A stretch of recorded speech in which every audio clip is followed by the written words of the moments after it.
Shalom, damai di hati. Apa kabar, jemaat sekalian? Mungkin ada baiknya seperti beberapa minggu yang lalu, walaupun tanpa berdiri, kita lihat ke kiri dan ke kanan, katakan Tuhan Yesus memberkati. Selamat hari Minggu. Terima kasih. Saya juga mengucapkan selamat hari Minggu untuk saudara-saudara kekasih yang mengikuti ibadah ini melalui online. Mengucap syukur, walaupun kita masih dibatasi karena COVID-19, kita semua boleh beribadah walaupun masih dibatasi, dan mengucap syukur dengan tatap muka dan juga online. Kiranya Tuhan memberkati kita. Pada pagi hari ini, tema bulanan dari pembacaan firman Tuhan adalah menerima dan memberlakukan keadilan Allah. Tema mingguan adalah Allah adil di tengah kejahatan dan kelaliman manusia. Dan judul daripada renungan saya adalah mencari keadilan. Tetapi sebelum itu, hari ini juga bertepatan dengan perayaan hari ulang tahun ke-190 Pekabaran Injil dan Pendidikan Kristen. Mengucap syukur untuk pendeta-pendeta dari Belanda pada tanggal 12 Juni 1831 yang bernama Johann Gottlieb Swartz ada di tanah Minahasa. Dan mereka tidak hanya melayani di Minahasa, mereka pun dipanggil Tuhan dan dikuburkan di Minahasa. Perjuangan mereka luar biasa. Tahun-tahun 1831 itu saya tidak tahu apakah ada di Sulawesi Utara itu mereka pelayanan pasti mungkin lebih banyak berjalan dan baru dapat kabar juga bahwa Johann keduanya dikuburkan, satu di Tondano dan satu juga di Langoan. Perjuangan mereka menghasilkan buah yang luar biasa. 190 tahun penginjilan dan pendidikan di tanah Minahasa itu membuahkan tidak hanya gereja-gereja Gemim di Sulawesi Utara, bahkan sekarang sudah sampai ke seluruh dunia. Itu adalah buah jerih payah mereka. Jadi mari rekan-rekan sekalian, saudara-saudara seiman, api Injil itu harus tetap menyala. Mungkin kita ada di generasi yang berbeda dari generasi mereka, dengan teknologi yang luar biasa, dengan gadget, dengan YouTube-nya, dengan Facebook-nya, dan semua itu. Tetapi pesan Tuhan tetap sama, bahwa kebutuhan manusia yang paling utama bukan pakaian, bukan rumah, bukan pendidikan, tetapi adalah keselamatan. Dan satu-satunya juru selamat adalah Tuhan Yesus. Jadi mari kita terus bagikan api Injil itu, mempunyai semangat pendeta-pendeta ini, pendeta Riddle dan pendeta Swartz, sehingga kabar baik itu boleh terus disampaikan sampai di mana-mana. Menjadi catatan kecil bagi saya, di awal pelayanan saya di Gemim Immanuel Jakarta Barat dan sekitarnya, 3 tahun yang lalu, di hari perayaan Pekabaran Injil dan Pendidikan Kristen yang 187, itu ada 4 nama Johann yang disebutkan pada hari itu. Jadi nama-nama pendeta seperti Johann Friedrich Riedel, kemudian Johann Gottlieb Swartz, dan saya Johann Luhulima pada saat itu memainkan keyboard, dan pendeta yang berkhotbah adalah pendeta Johann Manampiring. Jadi sepertinya sejarah itu berulang.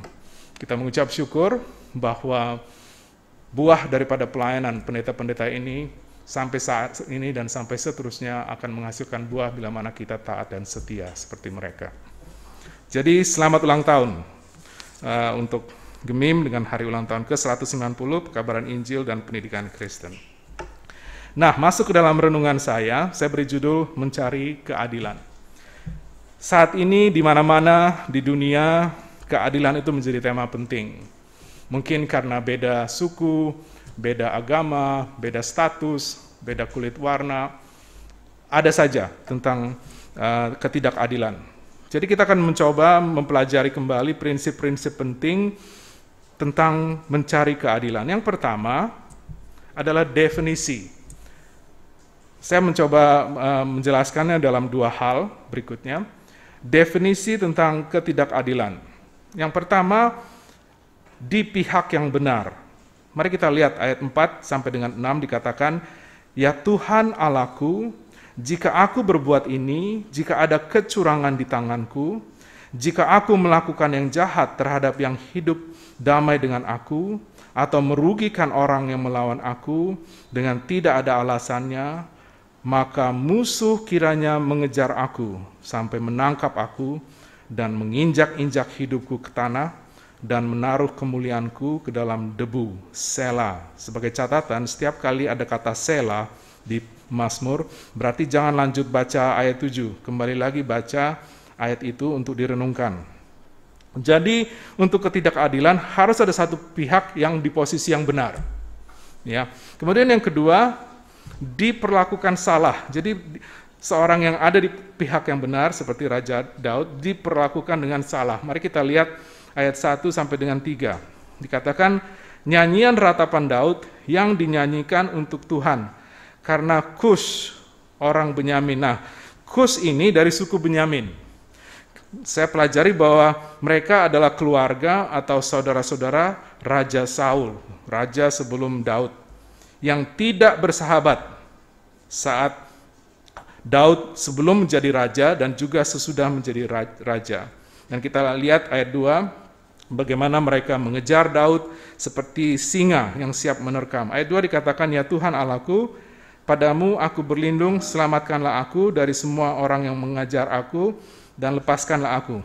Kemudian ayat 3, supaya jangan mereka seperti singa menerkam aku dan menyeret aku, dengan tidak ada yang melepaskan. Jadi kesimpulan, definisi ketidakadilan harus ada pihak yang benar, dan ada satu pihak yang memperlakukan kesalahan kepada pihak yang benar ini.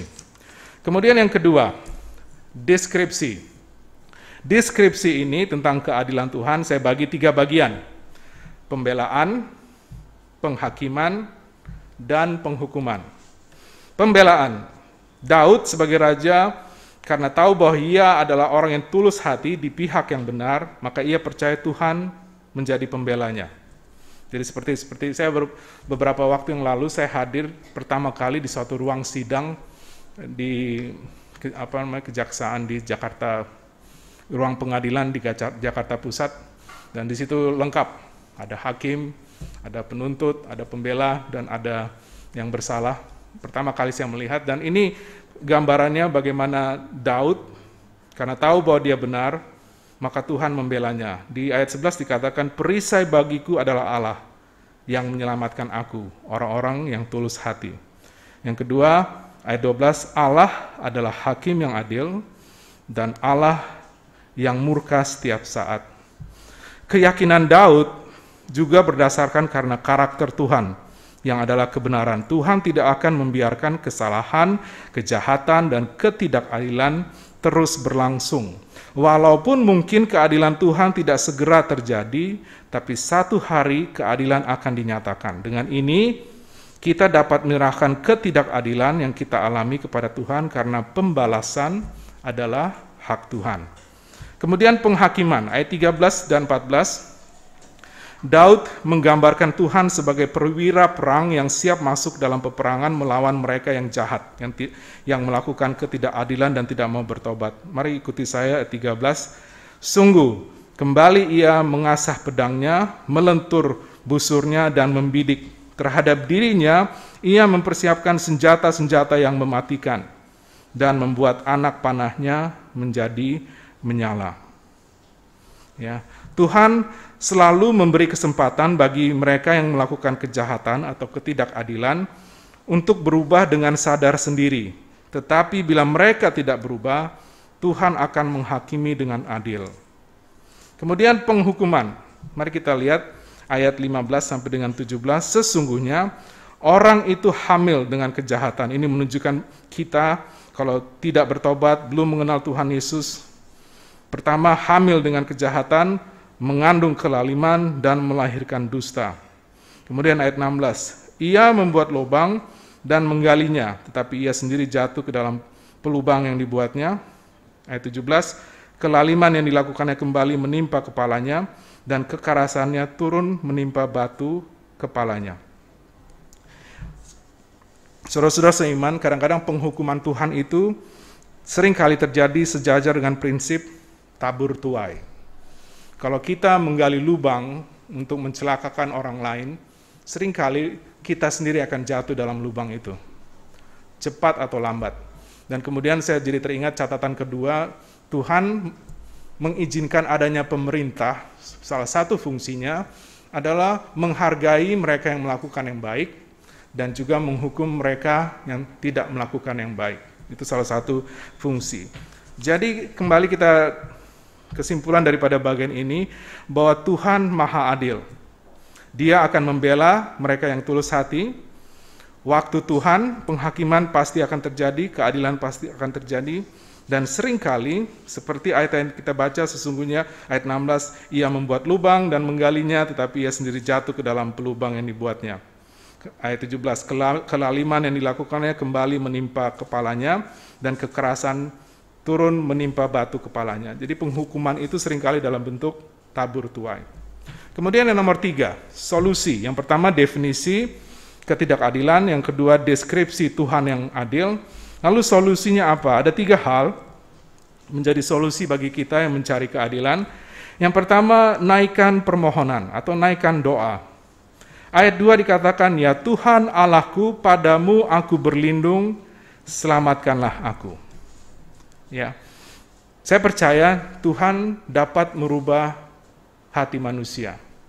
Dan salah satu cara untuk merubah hati manusia itu adalah kita mendukung di dalam doa, walaupun mereka mungkin musuh-musuh kita. Kemudian yang kedua, tidak hanya kita naikkan doa, kita nantikan pemulihan. Ayat 7 sampai dengan 10, bangkitlah Tuhan dalam murkamu, berdirilah menghadap geram orang-orang yang melawan aku, bangunlah untukku, ya engkau telah memerintahkan penghakiman.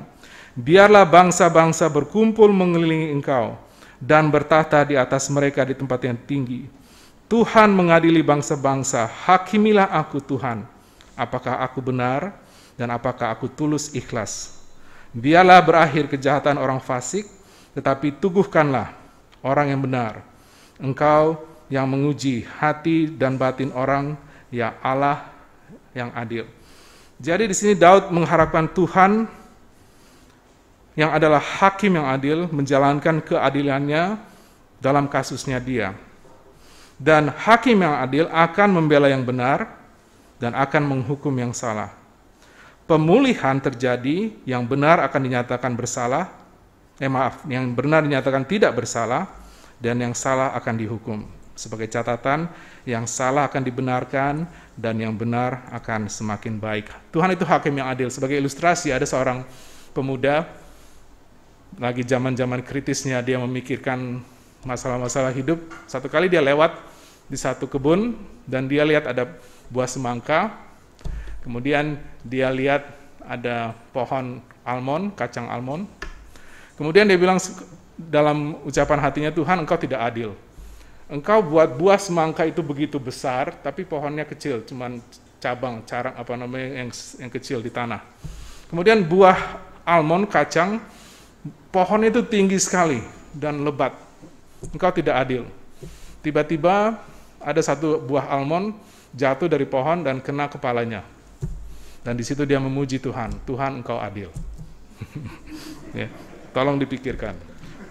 Kemudian hal yang kedua, hal yang terakhir, tidak dalam solusi ini, kita menaikkan permohonan, kemudian kita menantikan pemulihan, yang terakhir kita naikkan pujian. Ayat 18 dikatakan, aku hendak bersyukur kepada Tuhan karena keadilannya dan bermasmur bagi nama Tuhan yang maha tinggi.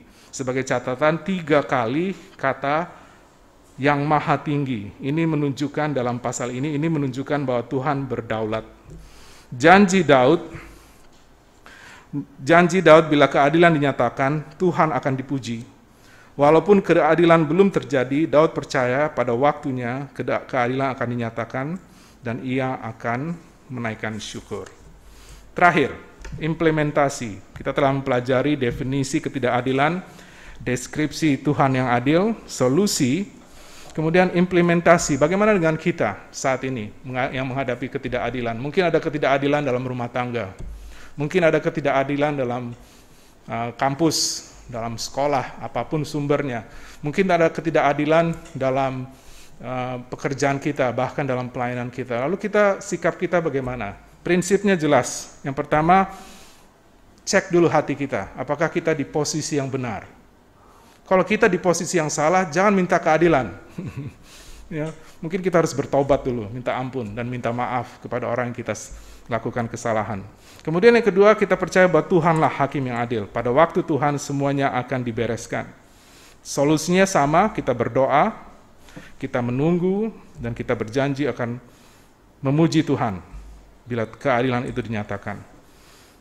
Catatan terakhir, prinsip penting, dengan merenungkan karakter Tuhan dan jalan-jalannya yang adil dan benar, kita dapat dikuatkan bagi kita juga yang mengalami ketidakadilan untuk tetap percaya kepadanya bahwa pada waktunya keadilan akan dinyatakan.